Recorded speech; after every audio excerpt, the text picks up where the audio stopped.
Oh, is it on? That's even better. Thank you. Thank you.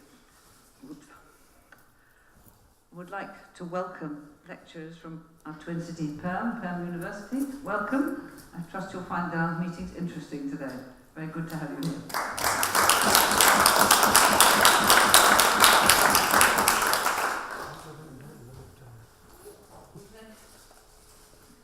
Thank you. Move on to apologies for absence. Lord Mayor, apologies.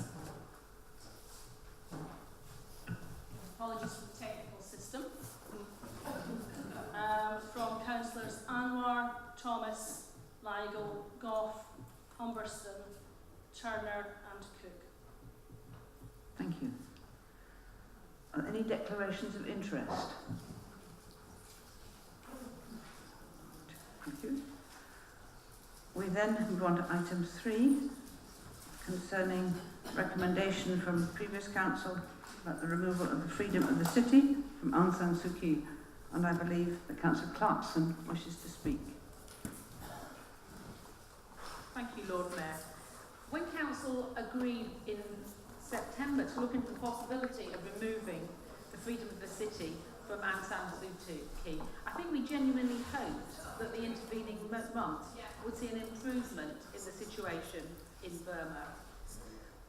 Have their plight improved, or have there been any serious commitments to welcome back the Rohingya? Then I think all of us will be very happy to withdraw that motion. Sadly though, this hasn't been the case. Despite an agreement last week between the Bangladeshi Foreign Minister and Myanmar officials to allow the Rohingya back, there are still no promises to put right the wrongs that they have suffered. There are no reassurances that they will be protected from further violence, and their legal status still remains unresolved. Aung San Suu Kyi did have the chance to offer them legal citizenship. She has not done so. Meanwhile, the head of UN Women has said that the types of violence and torture are worse than we have ever seen before. I don't think I will reiterate the reasons we gave last time, but basically we're concerned about the violence against the Rohingya, the reputational damage to Oxford as a city of tolerance and internationalism, and the danger of somebody seeming untouchable because they've received the public honour. So I would commend to Council the report detailing the process for removing the freedom of the city, and would ask for your support. Thank you. Have a seconder, Councillor Khan? Lord Mayor, yes, I would second the report. And as Councillor Clarkson said, we had a debate back in September. The situation is not improved. I have also met personally the Deputy High Commissioner of Bangladesh, and he tells me that there are nearly 600,000 people in Bangladesh with a big need of the humanitarian aid, and a lot of children and families suffering. Situation in Myanmar is not getting better. But one thing, since we have debated this motion, the international media have picked up, and I've seen on the BBC a few times, but I haven't seen any of the international support. Aung Suu Kyi came for a picture session in international media, but never said a word. And as Councillor Clarkson said, it was this time where we could have looked at the decision, but because there is not much of change, and as a city we are very international city, and we would like to keep and maintain that. And any human right or human violations is not going to be accepted, and I'm very proud that I am part of that city which does recognize the human rights suffering, not locally, nationally or internationally, and such a support needed to be continued, removing this, which is a legal matter. As the report says, the legislation was silent, but we made it a process which now we know how to take it back if it is given. And I hope that the people who are suffering, and this message will go very clearly, that Oxford is with those who are in victim of this oppression from the Myanmar. Thank you. Thank you. Councillor Malik? Thank you very much. I also like to endorse what the proposer and the seconder have said. Looking at the independent website, there's also a great pressure on Pope Francis to speak about what's happening in Burma. On the other hand, Oxford local community have done their bit. I mean, amongst those 4 mosques, more than 25 grand was collected, and the 2 people voluntarily on their own expense travelled and went and distributed aid, but it was drop on the ocean, because the scene they come and say how people are struggling there. So more than 600,000 people are stranded without being linked to any country. Although a small gesture has been made, I don't think so is go far away, because they have to return on some stage, is not returning yet. So I think the motion is quite correct. I'll support the motion. Councillor Wolfe? Thank you, Lord Mayor. I said last time, and I think I'll reiterate it in brief, really. There is some need, I think, to depersonalise the thing to some extent, because it's about a situation in which Aung San Suu Kyi is caught up. She's the head of state and is therefore, by virtue of that, really closely involved in the things that are going on, which are unacceptable, as has been said. It runs counter to all things that she said before she achieved that position of prominence in Myanmar, which is very regrettable. We have very little means of knowing what's going on in her mind. I would say that it's very difficult for us to have any idea, really, the sort of pressures that she herself personally is under. We know she doesn't control the military, and there's all sorts of pressures that she is under. And that is true. Nonetheless, to hold the freedom of the City of Oxford it's an honorary title, and it cannot be right, really, while what is going on is continuing, for her to have that title. I mean, it is revocable. It can be re-awarded if in time things improve. But it's because of the position she finds herself in, which we cannot pretend to fully understand. But it's not tenable, really, to have that honour when all this is going on, I'm afraid. Councillor Simmons? Yes, thank you. I'll be brief. Much of what I was going to say has already been said. But I think someone's trying to stop speaking again.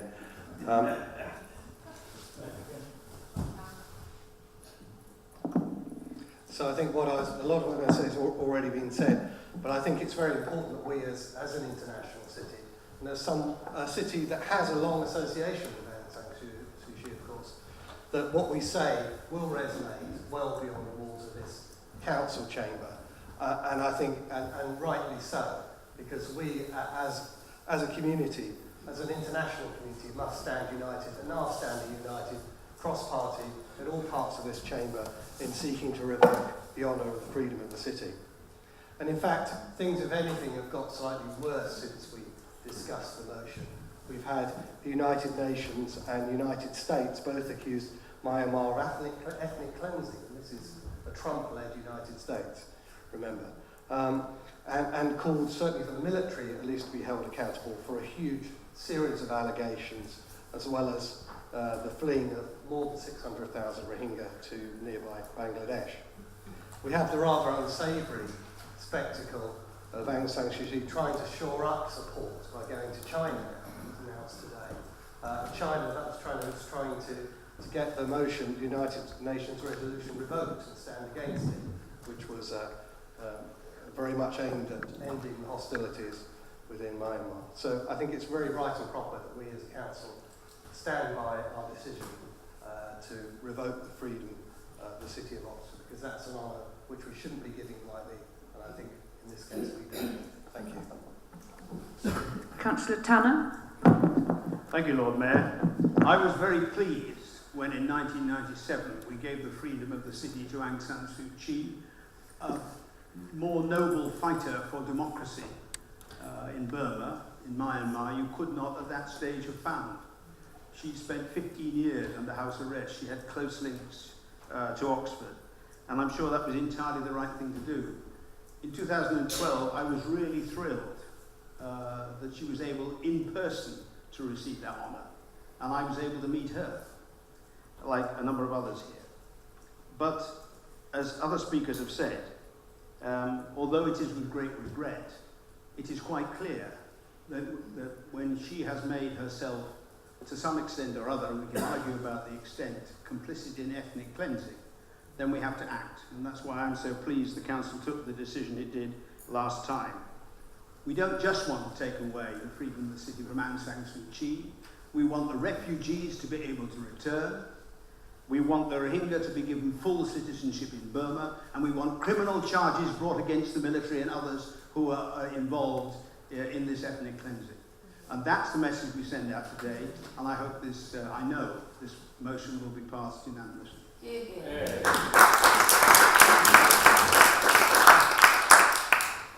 Councillor Wade.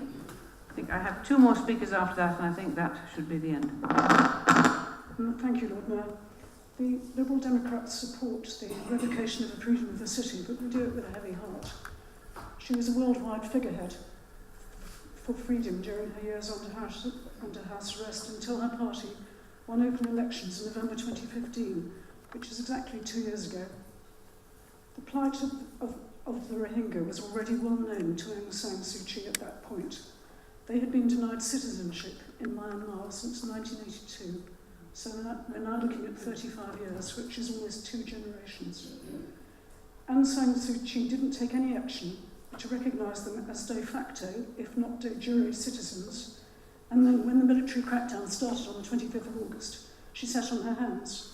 She didn't use the opportunity of speaking at the UN in mid-September, and when she gave the first public address after the crackdown, which was on the 21st of September, she did not criticise the behaviour of the army. There are now 600,000 Rohingya living in terrible conditions in Bangladesh, and tens of thousands more are still massing on the border in Rakhine.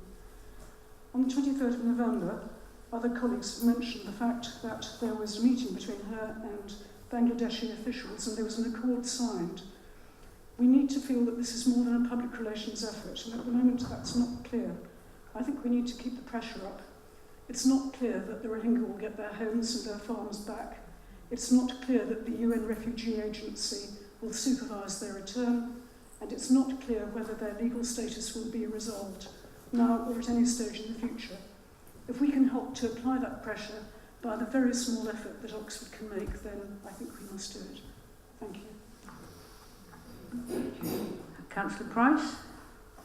Thank you, Lord Mayor. Colleagues have made many of the points that need to be made about this particular decision.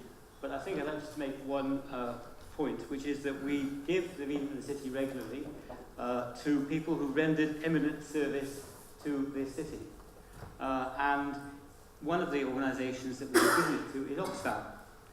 And as colleagues will know, Oxfam have been at the forefront of highlighting the plight of the 600,000 Rohingya. They have been very active in seeking to get the people of this country and elsewhere to provide funds to take aid to that very large population that's now in Bangladesh. They have campaigned vigorously to actually identify the problems which have occurred in Burma, in Myanmar, and the way in which ethnic cleansing has been undertaken. And as Liz has just said, the issue of the accord fails to deal with the reconstruction of the communities which have been destroyed. It is ethnic cleansing because you can't actually return people to a place which has actually just been razed to the ground. So on the basis that we could not possibly see a list of freedom people, organisations holding the freedom of the city on which the person who has been complicit in this standing alongside that Oxfam does seem to me to be a fundamental reason why we should rescind it, and I support strongly the motion. Councillor Brown. Thank you. Yes, I very much support all the points that have been made, and really wanted to pick up on some of the issues that Bob was just touching on there. which is very much about the fact that this is an honour that we confer on people. It doesn't have any power attached to it. It is about honouring somebody. And I think that is why it is very important today, both for all the other people for whom we have given this honour, and certainly hope that we will not be in the position to be rescinding it at any time, but also for in this particular instance to make it clear that sadly we no longer feel that Aung San Suu Kyi is someone that we would wish to honour in this way with the freedom of the City of Oxford. And so it is with, as others have said, with a heavy heart, because in the past we had felt that she was someone that we wished to honour, that I very much support this motion. Councillor Clarkson, do you wish to say anything in summing up? No, I don't think so. Well, the one final point, what I said at the end of my speech in September, was that this shouldn't just be about taking something away from somebody, but it should also be supporting the Rohingya. And I would therefore urge councillors and anybody else in Oxford to support organisations like Oxfam that are doing tremendous work supporting the Rohingya. Thank you. Yes. We now have to come to a vote as to whether to formally implement the recommendation to remove the freedom of the city from Aung San Suu Kyi. It requires a majority of more than 2/3 of those who are voting. And can I please see those who wish to vote to remove that freedom?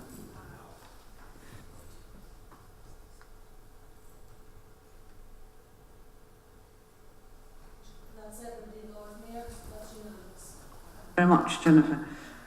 The freedom of the city is in hereby removed from Aung San Suu Kyi. That, in fact, ends this meeting. We will close the meeting, and our next meeting will start in about 10 minutes' time, 5:30 or a little after. Thank you.